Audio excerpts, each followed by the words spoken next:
Right, let's turn to this story now. 12 houses are among numerous structures damaged due to a Veld fire in Phalaborwa. This after strong winds made flames cross over the R71 yesterday. Limpopo Human Settlements Department spokesperson Hitekani Magwedze joins us now for more on that. Hitekani, good to have you, and thank you very much for coming on. Let's start firstly at the incident management point. Just put us in the picture at this particular point. What are the roles and responsibilities, clear roles and responsibilities between what local municipality should be doing now and what the province should be doing?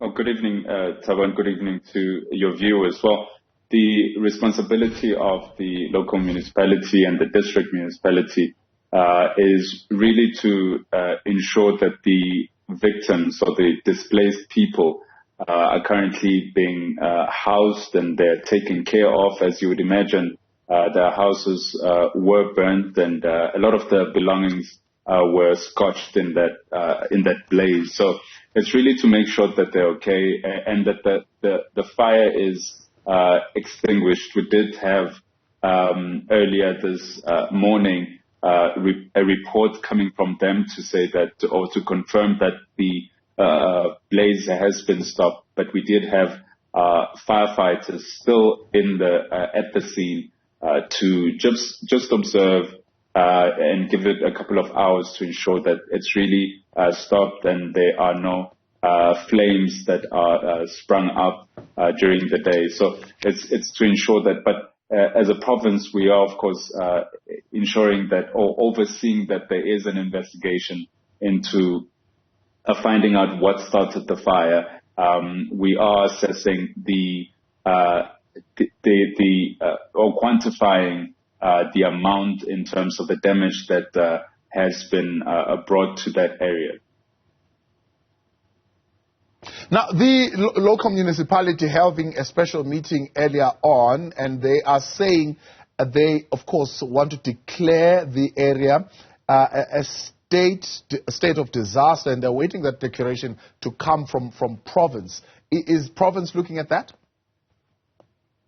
We are definitely looking at that. I mean, you look at the kind of damage that has been brought to that area, the houses, the lodge as well. You can imagine the kind of economic damage or impact that would have. Phalaborwa is highly sought after or seen as a hub of tourism in the province. You have a lot of lodges in that area. We have the Kruger National Park also in that area. So tourism is really a huge driver for economic drive or economic development in the area. So when you have something like this where a lodge is also involved, hectares and hectares of land have been burnt, you have to look at or you consider a submission like that. Of course, that submission will go through the necessary processes to consider.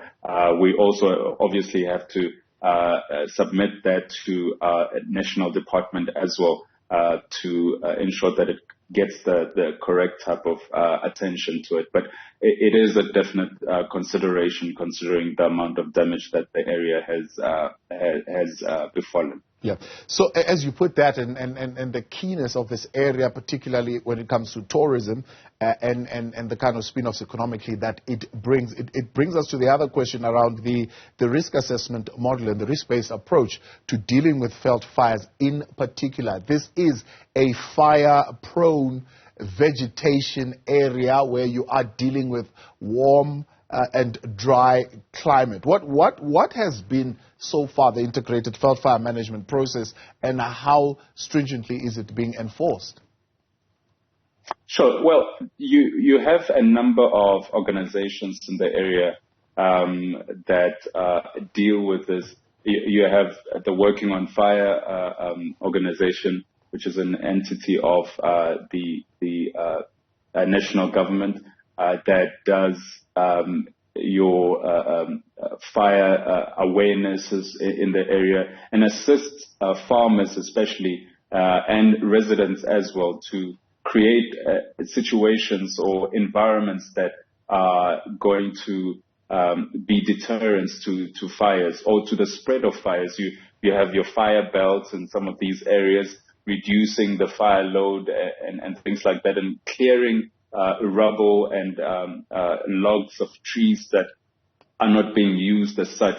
You would imagine that because we are in the winter season in our province until about late October, we're in the winter season, but right now we're experiencing higher temperatures and higher heat within this fire or winter season that makes it prone for veld fires because of the dry vegetation. So there is an encouragement continuously by both our municipalities, but also entities such as Working on Fire, working with companies that own plantations, farmers as well.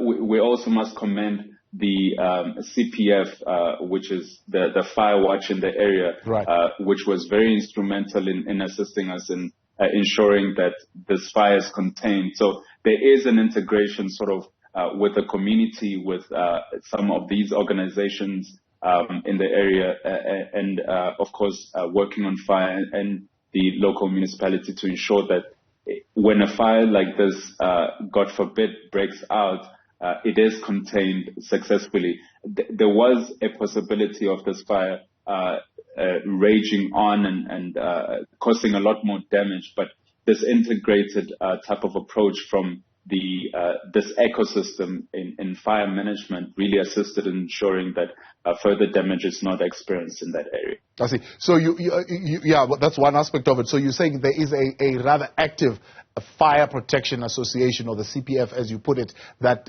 is quite active in the area. So at this point, you're saying, in terms of your own assessment of the situation, things like the prescribed banning, the veld fire control, the risk minimization, all those could have been in place. So this is something that I suppose would have gone far beyond those control measures that would have been already implemented.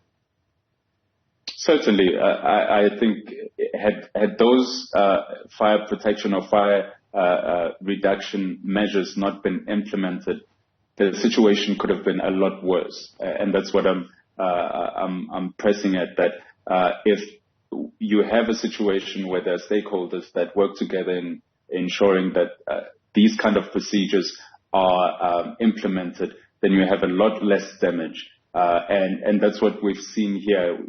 The situation did have the potential to rage on further than this and cause a lot more damage. But because of these type of measures, we have been able to contain that fire. So what is the long-term plan then as far as the assistance and support? I know for a day the people who would have lost houses were provided accommodation and some sustenance and so on and so forth. It would have been a temporary measure. What's the conversation around a long-term measure to respond to their needs? Well, at the moment, as I said, the victims are being housed at a local hotel and some lodges. There is an agreement to house them for the next 2 days, but there is a further discussion to understand, first of all, to assess what are the abilities in terms of accommodating themselves, or where they have relatives in the area and things like that. Then after that, we are able to see what type of measures we can take. Normally, where we have disasters, especially you would imagine later this year we will be experiencing tropical rains, and in such situations our municipalities are fashioned with your emergency housing to ensure that they have houses for a certain period of time until either whether they're able to intervene for themselves, and if they are not economically able, then we're able to provide them more permanent housing, which is really the protocol where emergency housing is concerned. I must state also that that type of function has been lifted up into the National Department of Human Settlements, but that's the type of approach that is normally taken. So assessments and discussions are being had right now with the victims kind of look at what they're able to do and what we are able to provide in terms of emergency housing. Hitekani Magwedze, appreciate your time. Thanks so much for coming on. Speaking on behalf of the Limpopo Department of Cooperative Governance and Human Settlements there, and they are responding to that fire that took place a little bit earlier in the weekend in Phalaborwa, bringing down 12 houses, I believe, and a guest house.